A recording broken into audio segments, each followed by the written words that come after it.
아니라 11월 들어서 제가 지난주부터 다음 주일까지 3번에 걸쳐서 이 감사의 주제를 가지고 말씀을 전하고 있는데요.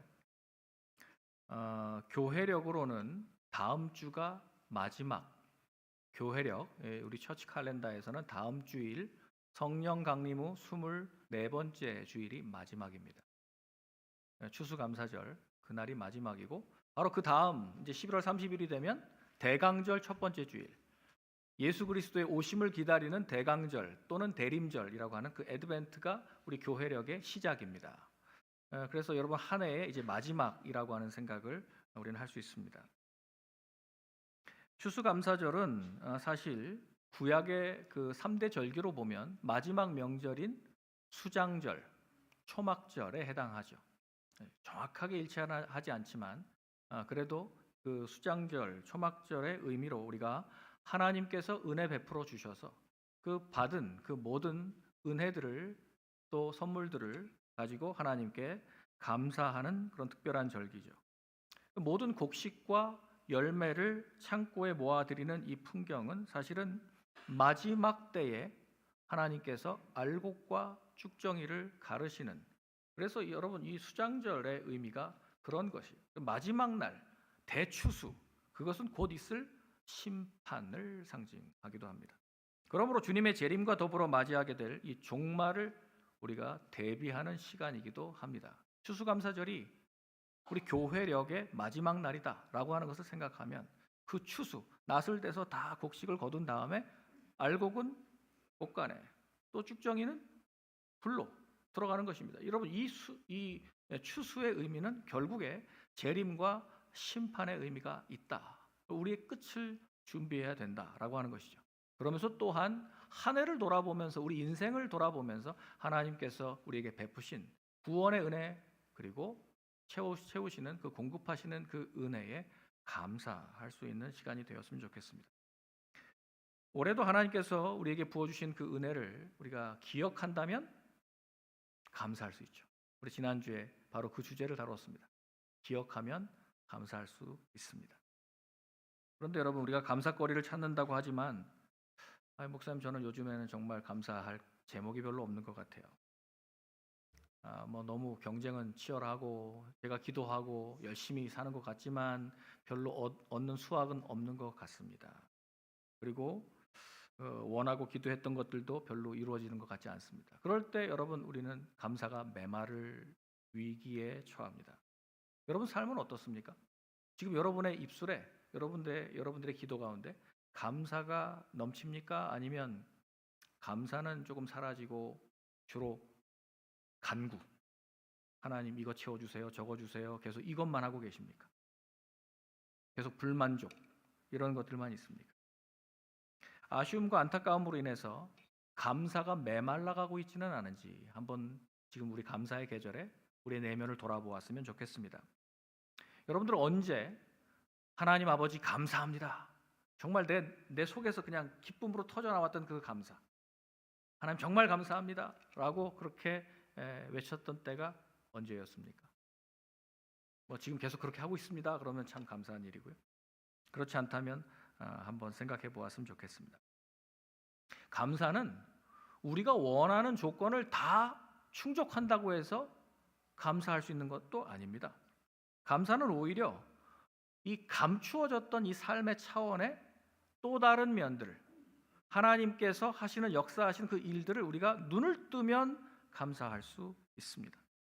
그래서 감사는 내게 주어진 이런 상황과 환경을 새로운 차원으로 바라보게 될 때 감사가 우리 가운데 채워지는 것이죠. 그전에는 조건과 환경 앞에 주저하고 또 원망하기도 했지만, 이제 하나님 은혜의 빛으로 이제 상황과 조건을 새롭게 바라보는 눈이 열리면 우리 가운데 그 상황과 환경은 악할지라도 우리 마음에 감사가 생겨나는 것이죠. 그래서 오늘 본문 말씀을 한번 보겠는데요. 오늘 본문 말씀에 사도 바울은 지금 기쁨과 감사가 충만합니다. 그래서 빌립보 교인들에게 이 편지를 쓰는데요. 3절 말씀을 한번 보겠습니다. 3절 말씀 보면 내가 너희를 생각할 때마다 나의 하나님께 감사한다. 사도 바울은 첫 번째 그 편지의 서두를 내가 당신들 우리 빌립보 교인들을 생각하니까 감사가 차고 넘칩니다라고 고백하고 있습니다. 여러분, 사도 바울이 이 편지 빌립보서를 쓴 장소가 어디죠? 앳빌골골. 이 네 편지를 무슨 서신이라고 하죠? 옥중서신이라고 말합니다. 감옥에 계세요. 현재 감옥에 계세요. 바울은 복음을 전하다가 고발을 당했습니다. 유대인들이 사실은 무고죄인데 고발을 당해서 나는 로마의 시민권자다. 그래서 가이사에게 상소를 올렸습니다. 그래서 그는 이제 로마로 압송되어 갔고 로마의 감옥에 갇혔습니다. 그리고 이제 조금 있으면 가이사 앞으로 끌려 나가겠죠. 그래서 최후의 심판을 받게 되는데 사도 바울은 알고 있습니다. 가이사 앞에 나가면 자기가 목숨을 잃을 거라는 것. 이제 끝이다라고 하는 사실을 직감하고 있습니다. 인생의 마지막 시기를 어쩌면 그 차가운 감옥 바닥에서 쓸쓸하고 외롭고 괴롭고 힘들게 보내고 있었던 형편입니다. 여러분, 현실적으로 따져보면 사도 바울이 지금 감사한다라고 하는 이 말을 하기가 어려운 환경이다라고 하는 것을 우리는 이해할 수 있습니다. 당시 사도 바울이 갇혔던 그 감옥은요, 아주 추운 곳이에요. 너무 비좁고 밤이면 이 뼛속으로 파고드는 그 냉기가 있어요. 여러분, 제가 중동에서 이제 있을 때 겨울이 엄청 추워요. 무슨 뭐 중동이 뭐가 춥나 그러시겠지만 그 사막 이후의 겨울은 물론 눈도 많이 오고 영하로 떨어지는데요. 그 암만이나 예루살렘 같은 데 이제 있으면 그냥 냉기가 막 뼛속으로 스며듭니다. 그 바닥은 다 돌바닥이에요. 대리석. 다 돌바닥이니까 이제 조금 아무리 바깥에서 뭐 히팅을 해봐야 라디에이터를 틀어봐야 이제 앉아 있으면 이 발바닥에서부터 점점 얼어옵니다. 굳어옵니다. 발바닥이. 너무너무 이 추위. 제가 한 우기 겨울철 6개월 동안은 내복을 벗지를 못했어요. 그 중동에서 이렇게 떨었다니까 이상하시죠? 이해가 안 가시죠?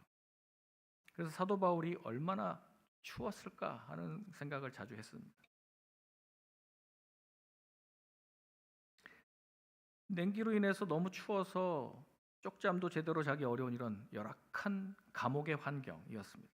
여러분, 디모데후서 4장에 보면요, 우리 2주 전에 우리 디모데후서 같이 묵상했었잖아요. 바울이 디모데에게 마지막에 이렇게 쓰죠. 내 겉옷을 좀 가져달라. 얼마나 추웠습니다.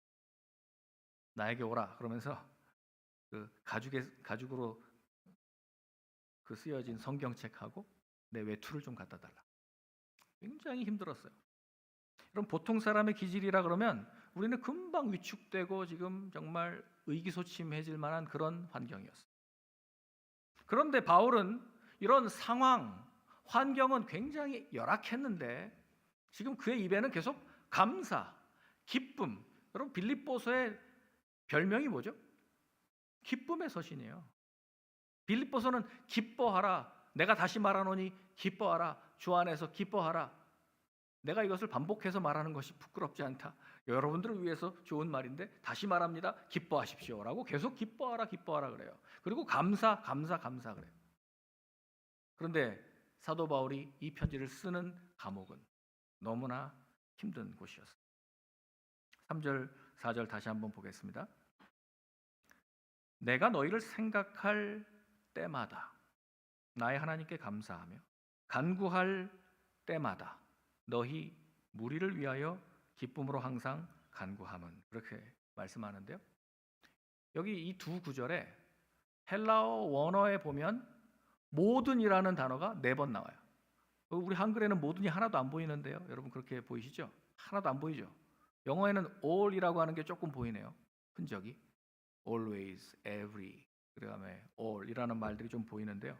그래서 원에 보면 저 pas라고 하는 거, passe라고 하는 그 모든이라는 단어가 여기 지금 4번 나옵니다. 너희를 생각할 때마다 에피파세, 너희를 생각할 때마다, 기억할 때마다, 모든 때마다 내가 하나님께 감사한다. 간구할 때마다, 판토테. 내가 기도할 때마다 항상 여러분들 모두를, 물이라고 되어 있는데 여러분 모두를, 여기도 판톤, 여러분 모두를 내가 생각할 때마다 기쁨으로 항상 엔파세, 항상 간구합니다. 여기 이 두 구절밖에 안 되는 것에 모든. 뭐가 그렇게 감사할까요? 지금 자신의 상황을 보면 불평할 일이 더 가득할 것 같은데. 그래서 여러분, 감사는 기억에서 나온다 그랬잖아요. 감사는 그 은혜를 생각하면 감사가 나오는 것이죠. 내 환경을 보면 우리는 감사를 하지 못할 거예요. 그래서 감사는 생각에서, 기억에서 나오는 겁니다. 그래서 감사는 기도할 때, 내가 간구할 때마다 여러분 모두를 위하여 기쁨으로 항상 간구합니다, 감사합니다 라고 말하고 있지 않습니까? 한번 따라해 봅시다. 감사는 기억에서 나옵니다. 감사는 기도할 때 나옵니다. 여러분 정말 그렇습니다. 언제 감사가 나옵니까? 정말 기억하면, 하나님의 은혜를 기억하면, 또 우리가 심었던 그 복음이 자라는 것을 생각하면, 여러분이 중보했던 그분들이 지금 성장하는 모습을 생각하면 감사할 수밖에. 분명히 감옥에 갇혀서 죽음을 기다리고 있었던 사도 바울은 그가 처했던 환경은 매우 괴롭고 힘들고 또 외롭고 추웠던 바로 그런 곳이었습니다. 그런데 기쁨이 충만해요. 지금 사도 바울은 감사가 충만해요. 왜냐하면 바울은 자기가 처한 그 현실을 있는 그대로 보는 게 아니라 새로운 눈, 하나님께서 그 배후에서 역사하시는 하나님 나라의 통치하심과 그 복음의 현실을 보고 있기 때문에, 그렇기 때문에 사도 바울은 하나님을 기억하며 감사가 충만한 겁니다. 5절 말씀에 보면요, 이렇게 말합니다. 너희가 첫날부터 이제까지 복음을 위한 일에 참여하고 있기 때문이다. 저기 참여하고 있다라는 말도 코이노니아입니다. 코이노니아. 복음에 참여하고 있다. 언제? 그러면 복음에 참여한, 빌립보 교회가 복음에 참여한 첫날이 언제일까요? 사도행전 16장 6절 이하에 이 말씀이 자세하게 소개되어 있는데요. 사도 바울이 아시아로, 동쪽으로 더 복음을 전하려고 가려고 했는데 성령께서 막으셨어요. 북쪽으로 올라가도 막으셨어요. 그래서 드로아에 머물러 있는데 환상 가운데 마게도니아 사람이 나와가지고 와서 우리를 도우라, 건너와서 우리를 도와주십시오라고 하는 마케도니아 사람의 환상을 봅니다. 외모가 벌써 유럽 사람이에요. 딱 보니까 마케도니아 사람이 도와달라는 거예요. 그걸 성령의 인도하심으로 깨닫고 사도 바울이 그 드로아에서 배를 타고 사모드락의 섬을 거쳐서 네아폴리, 유럽 대륙에 첫 발을 내디딘 바로 그날, 그래서 거기에 마케도니아의 첫 번째 성인 빌립보에 가서 지금 자주장사 루디아와 그 일단의 여인들, 기도하던 그 여인들에게 예수 그리스도의 복음을 심은 바로 그날이 첫날이에요. 그 첫날부터 이제까지 복음을 위한 일에 당신들이 참여하고 있고 믿음이 성장하고 있다는 사실을 통해서 저는 감사가 넘칩니다 라는 것이죠. 사실 사도 바울이 감옥에 갇혔을 때 얼마나 불안했을까요? 내가 지금 빌립보 교회를 다 돌보지도 못하고 그분들 초신자들이 많은데 잘 자라고 있을까? 얼마나 걱정이 많았을까요? 물론 디모데를 이제 조만간 또 보내겠지만은 좀 불안한 마음이 있었는데 들려오는 소식이 너무 믿음이 뭐 조금 성장한 정도가 아니라 아주 그냥 약동한다는 겁니다. 빌립보 교회가. 사도 바울이 굉장히 사랑했던 교회고 칭찬했던 교회예요. 빌립보 교회는. 그 작은 교회가 막 힘써 선교 헌금을 하고 막 예루살렘에 지진이 일어나고 기근이 왔다고 하니까 막 힘에 부치게 그런 구제헌금을 하는 교회, 빌립보 교회. 너무 감사한 거예요. 지금 사도 바울은 이 상황에 자신은 뭐 갇혀 있어가지고 아무것도 할 수 없는데 지금 심어놓은 그 복음이 막 성장하는 것을 보면서 얼마나 사도 바울이 감사했는지 몰라요. 그래서 여러분, 지금 자신의 환경을 보면 감사할 일 별로 없어요. 그런데 지금 하나님께서 역사하시는 이 모든 일들이 너무너무 감사한 것입니다. 그래서 여러분, 우리가 감사할 수 있는 이유는 내 눈에 보이는 환경으로 감사하고 말고가 아니고, 지금 하나님께서 역사하시는 것을 통해서 우리 환경을 뛰어넘는 차원을 초월하는 감사가 임하는 것입니다. 여러분, 이 눈이 열리면 우리는 감사할 수 있는 것입니다. 이제 다음 주 목요일 11월 27일이 땡스기빙 데이죠. 추수감사절의 기원은 우리가 잘 알다시피 미국의 건국의 아버지들, 그 청교도들이 영국에서 신앙의 자유를 찾아가지고 그 메이플라워호에 102명이 타고 대서양을 건넌 일로, 그래서 저 뉴 잉글랜드의 플리머스 항에 도착한 바로 그 사건으로 시작됩니다. 지금부터 404년 전이네요. 1621년 11월에 첫 번째 추수감사 예배가 있었거든요. 그러니까 404년 전이죠. 미국에 정착한 이 청교도들이 하나님 앞에 1년을 보내고 그 혹독한 추위와 또 배고픔과 이런 위험들을 다 극복하고 하나님께 감사 예배를 드렸던 것이 오늘날 미국의 땡스기빙, 추수감사절의 기원입니다. 청교도들이 102명이 메이플라워호라고 하는 그 180톤밖에 안 되는 작은 배에 타고 오다가 117일 걸렸거든요. 그 당시 기술로는. 돛을 달고 왔으니까. 저는 메이플라워 봤어요. 가서 플리머스 가서 일부러 확인하러 가서 봤습니다. 별로 안 커요. 저는 해군 출신이라 잘 알잖아요. 배 사이즈를. 작아요. 그 배를 타고 오는데 태풍을 만나고 사람들이 많이 죽고 굶어 죽고 또 왔더니 1620년 12월 26일, 그러니까 성탄절 바로 다음 날 도착했는데 얼마나 추워요, 동부가. 여러분, 너무너무 추웠어요.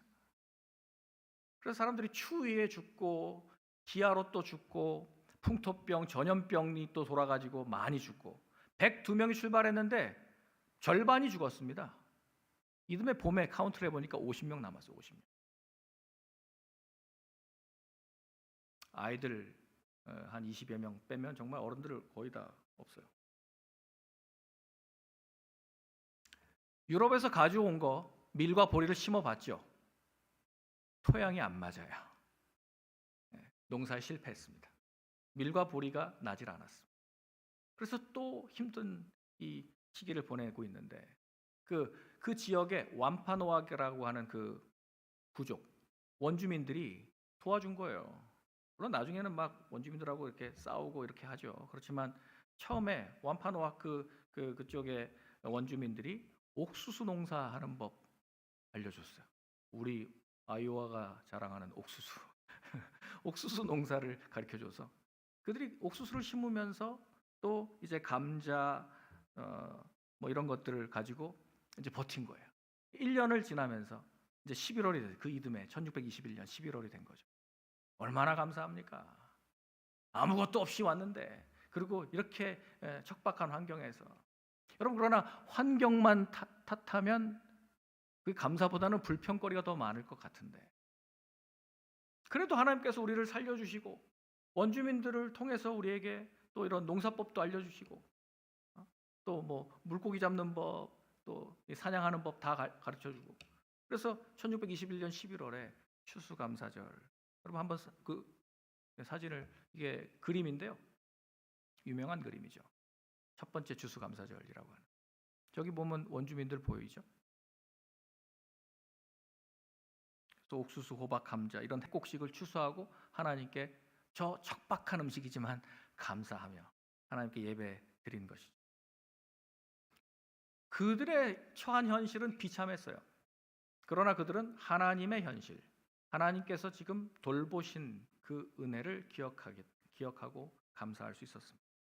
바울도 마찬가지였습니다. 감옥에 있던 자기 자신의 그 비참한 현실을 보고 낙담할 만한데, 오히려 사도 바울은 그 배후에서 역사하시는, 자기 감옥에 갇혀있기 때문에 아무것도 못하지만 바깥에서 하나님께서 지금 계속 일하시는 그 은혜, 하나님의 손길을 발견하고 그는 담대하게 선언합니다.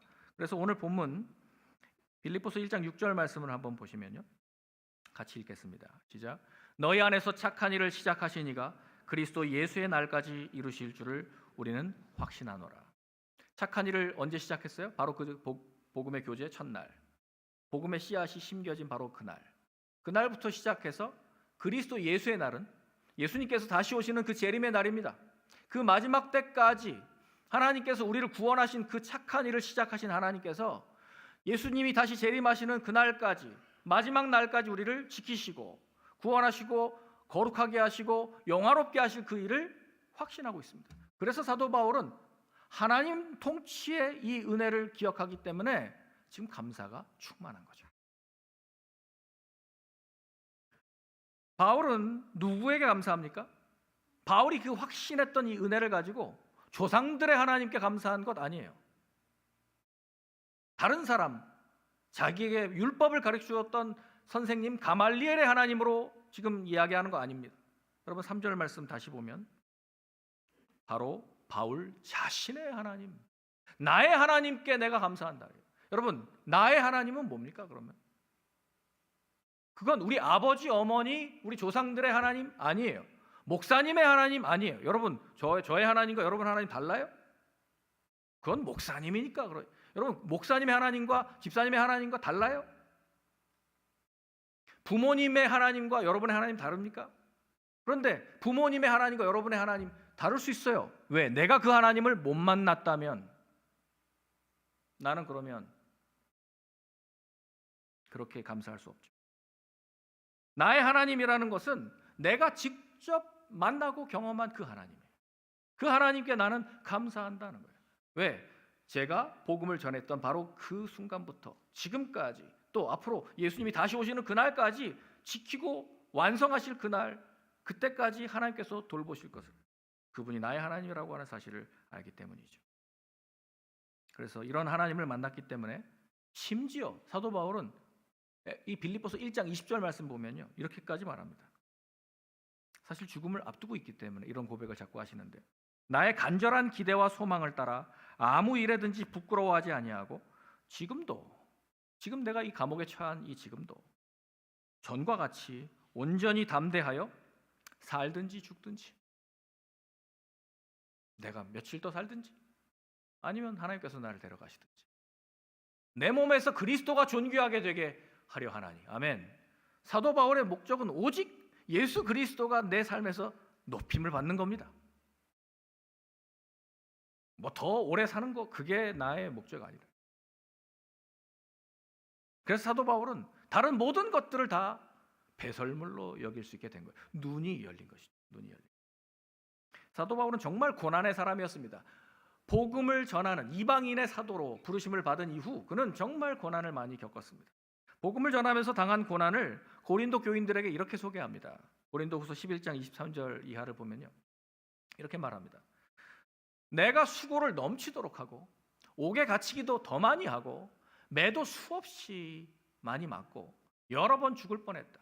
여러분 24절 유대인들에게 40에서 하나 감한매, 그러니까 39대를 지금 5번이나 저 태장을 맞았다.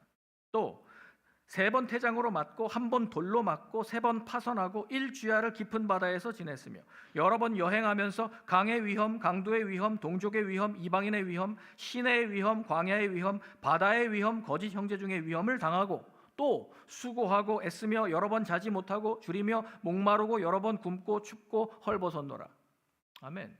여러분 지금 뭘 자랑하고 있어요? 지금 사도 바울의 이 자랑 리스트 뭐예요? 전부 고생, 고난 이거 자랑한 거예요. 제가 요즘에 조금 체력도 딸리고 눈도 침침하고 좀 계속 좀 체력이 영 시원치 않습니다. 그러다가 이런 사도 바울의 이 고난 리스트를 보면 정신이 또 번쩍 나는 거예요. 그렇지, 사도 바울 내가 바울의 후예라고 말하면서 뭐 잠 좀 못 잤다고. 바울은 아시아에서 당한 고난이 너무 혹독하고 감당하기 어려워서 내가 살 소망까지 끊어진 바 되었다 이렇게 말했어요. 마음에 사형 선고 받았다고. 그냥 사도 바울은 내가 죽은 사람인 것처럼 살았어요. 그런데 그토록 어려운 상황에서도 사도 바울은 입만 열면 감사 여러분 사도 바울의 서신을 한번 보세요. 모든 서신에 범사에 감사하라라고 하는 걸 계속 반복해서 말하고 있지 않습니까? 디모데전서 4장 4절 보겠습니다. 하나님께서 지으신 모든 것이 선함에 어떻게 받으면? 감사함으로 받으면 버릴 것이 없다. 빌립보서 4장 6절 아무것도 염려하지 말고 다만 모든 일에 기도와 간구로 어떻게 해요? 너희 구할 것을 무엇으로? 감사함으로 하나님께 아뢰라. 그래야면 평강에 하나님께서 여러분 지켜주신다고 그랬어요. 데살로니가전서 5장 16절부터 18절 같이 읽겠습니다. 항상 기뻐하라, 쉬지 말고 기도하라, 범사에 감사하라. 이는 그리스도 예수 안에서 너희를 향하신 하나님의 뜻이니라. 여러분 하나님의 뜻이 무엇인지 궁금하십니까? 여기 사도 바울이 확실하게 써놨네요. 항상 기뻐하는 것, 쉬지 않고 기도하는 것, 범사에 감사하는 것, 이것이 하나님의 뜻입니다. 아멘. 여러분 범사에 감사하라고 그러잖아요. 여기도 범사 모든 일에 사도 바울은 범사에 감사하라. 지금 환경 이런 거 지금 뭐 부정적인 거 이런 거 탓할 게 아니에요. 지금 사도 바울이 자랑했던 리스트를 다시 한번 생각해 보세요. 그 감사해서 한 얘기예요. 감사해. 이 고난 아무나 받나? 여러분 우리 선교사들은요. 요르단에 있을 때 저는 그 영광을 누리지를 못했습니다만은 제가 우리 선교사님들하고 같이 있을 때 전도하다가 종교 경찰한테 발각이 돼서 신고가 접수가 되면 그 집에 경찰들이 급습을 합니다. 그래서 무조건 구치소에 갇힙니다. 그러면 이제 저는 그때 요르단 한인 선교사 회장이었으니까 대사관에 가서 또 참사랑 논의합니다. 어떻게 끄집어낼까 이런 거 논의합니다. 그러면서 우리 선교사님들 한 번씩 수감됐다 나오시면 저는 축복해주고 축하를 해드립니다. 선교사님 별 다셨어요. 별 하나. 우리 바깥에서도 뭐 감옥 갔다 오면 별 달았다고 하는 말을 하는데 우리는 정말 선교사님 별 다셨어요. 어떤 제가 존경했던 우리 제가 초임 때 1년 차 때 제가 참 믿고 따랐던 김선길 선교사님이라고 그분은 추방되셨어요. 그래서 모로코로 이제 장소를 옮기셨는데 선교사님 상급이 보입니다. 감사합니다. 선교사님 뭐 너무 막 우시는 거예요. 지금 요르단을 강제로 떠나야 되니까 내가 사랑했던 그 사람들을 떠나야 되니까 이게 너무 힘드신 거예요. 그런데 여러분 이거 하나님의 눈으로 보면 전부 감사할 일이에요. 전부 감사할 일이에요. 디모데전서 1장 12절 말씀 보면요. 이렇게 말합니다. 나를 능하게 하신 그리스도 예수 우리 주께 내가 감사함은 나를 충성되이 여겨 내게 이 거룩한 이방인의 사도라는 직분을 나한테 맡겨주셨다.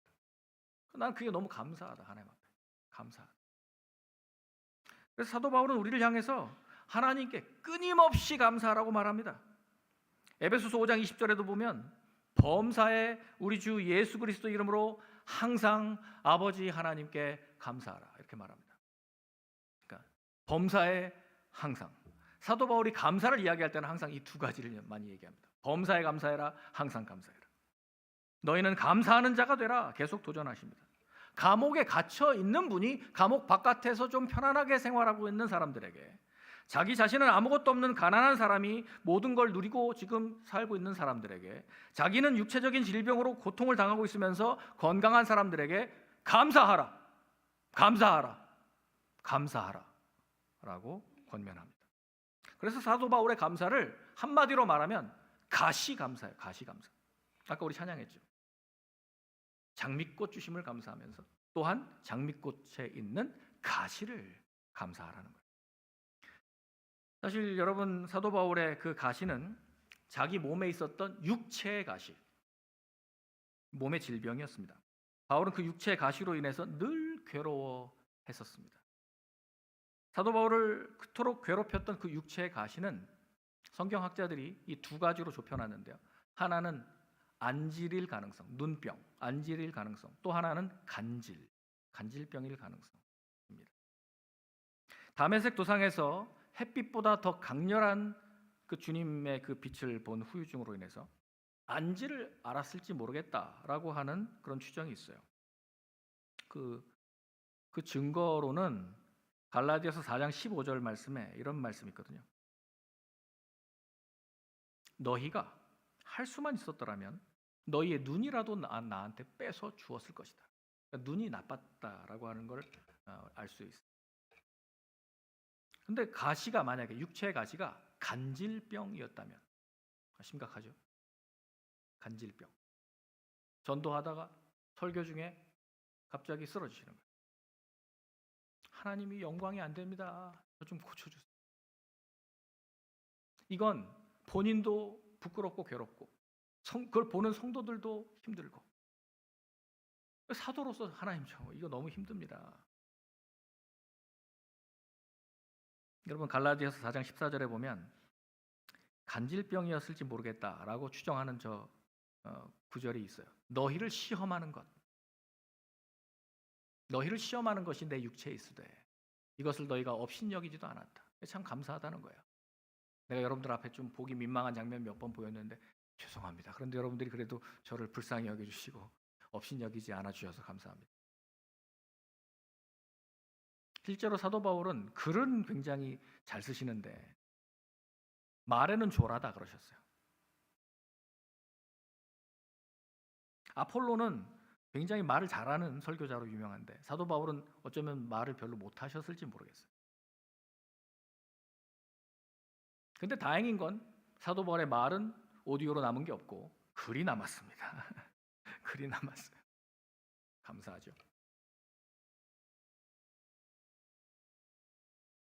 그래서 여러분 사도 바울은 이 자신의 육체의 가시 때문에 너무 괴로워서 주님께 3번이나 하나님 이 가시를 좀 제거해 주세요 라고 간절히 기도했습니다.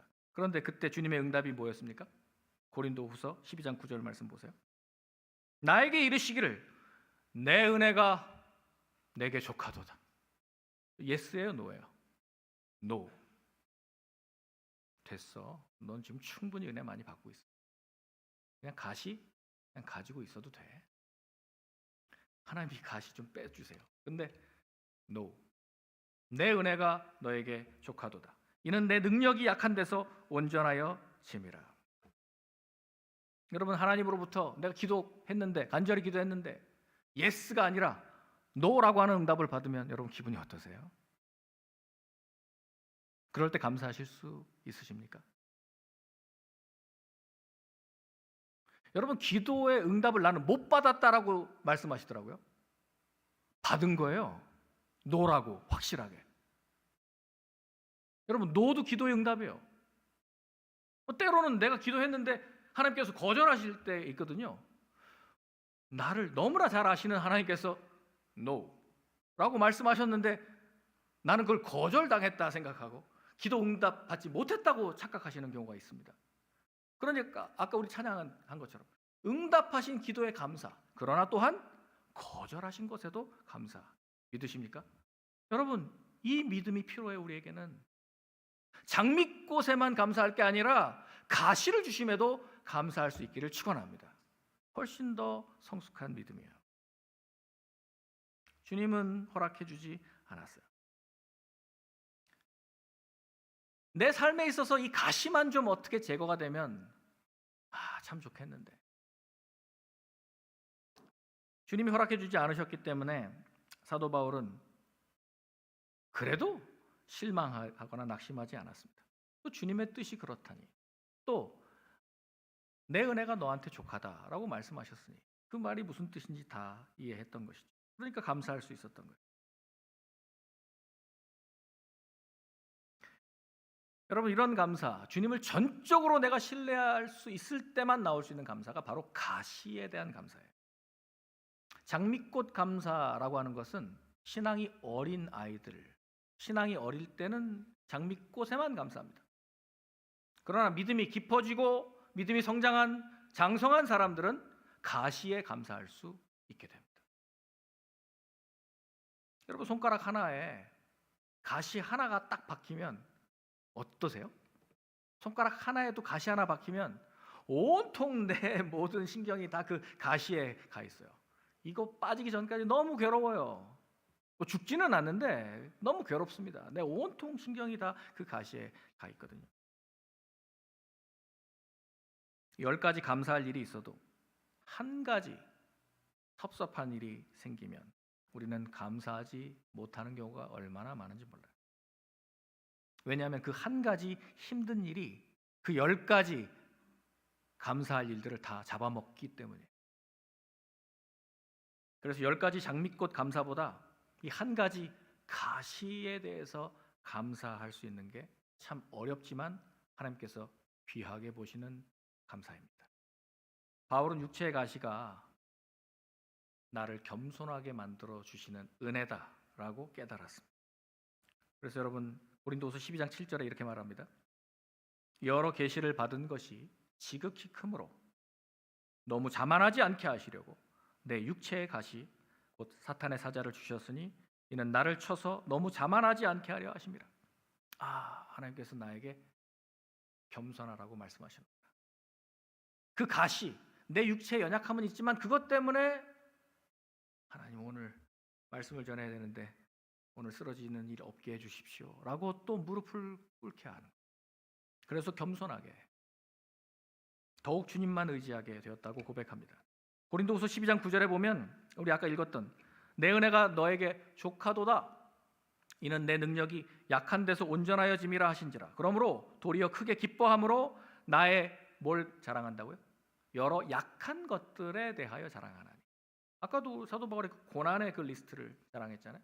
약한 것들을 자랑하리니 이는 그리스도의 능력이 내게 머물게 하려 함이라. 여러분,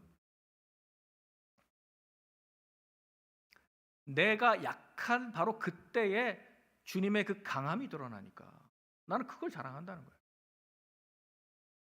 그래서 여러분 우리 성도들의 성숙한 그 신자들의 간증은요, 자신의 약점을 자랑하기 시작할 때입니다. 내가 성공했을 때, 하나님께서 복 주셔서 뭐 이런 것들이 잘 됐을 때, 이런 스토리들은 주로 이제 어린 시절에 하는 간증들이고요. 여러분들이 좀 신앙이 성장하면 내가 실패했을 때 주님께서 이렇게 치우셨고, 내가 약했을 때 주님께서 이렇게 날 도우셨고, 날 이렇게 강하게 하셨다. 그 말은 나는 약한데 누굴 자랑하는 거예요?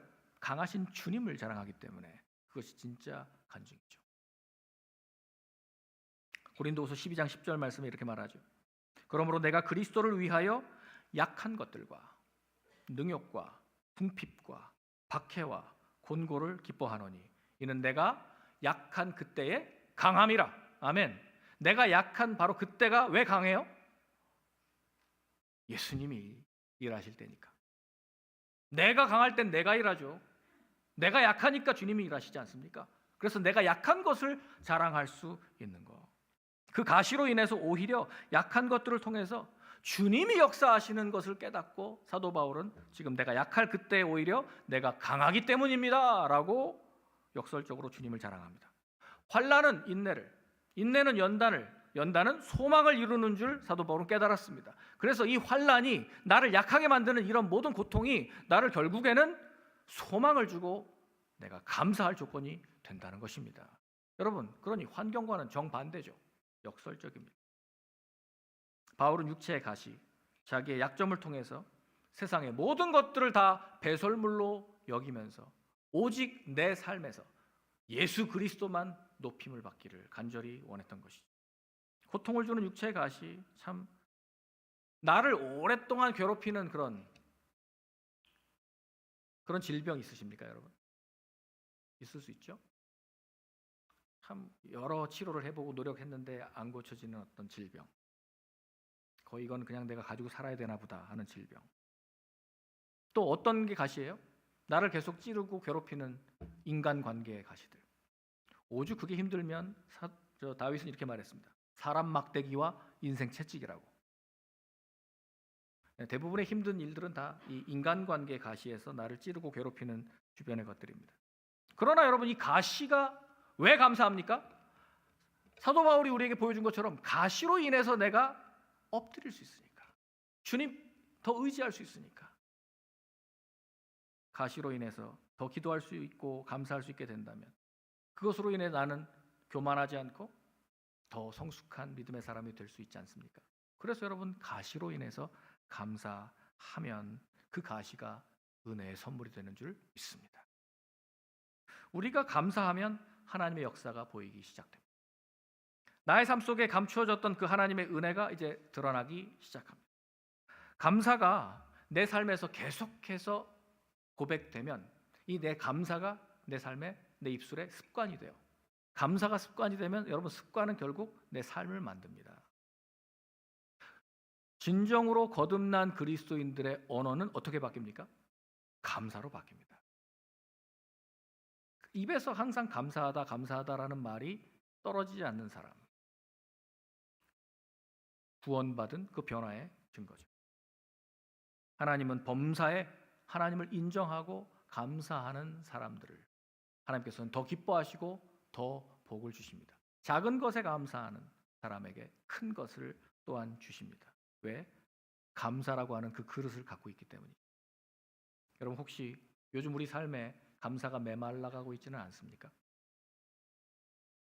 눈을 들어서 나를 보고 내 환경을 볼 게 아니라 눈을 들어서 여러분들을 선택하시고 여러분들을 구원하시고 여러분들에게 지금도 붙드시고 은혜를 주시는 그 하나님께 감사하실 수 있기를 축원합니다. 여러분 감사는 새로운 현실, 하나님의 현실을 바라볼 수 있는 사람이 하는 것이 지금 내 상황을 놓고 이야기하는 게 아니에요. 자, 이제 이 시점, 추수감사의 시점, 교회력의 마지막. 우리 인생도 이제 마지막을 향해 달려가고 있는데 지난 시간 한번 돌아보십시오.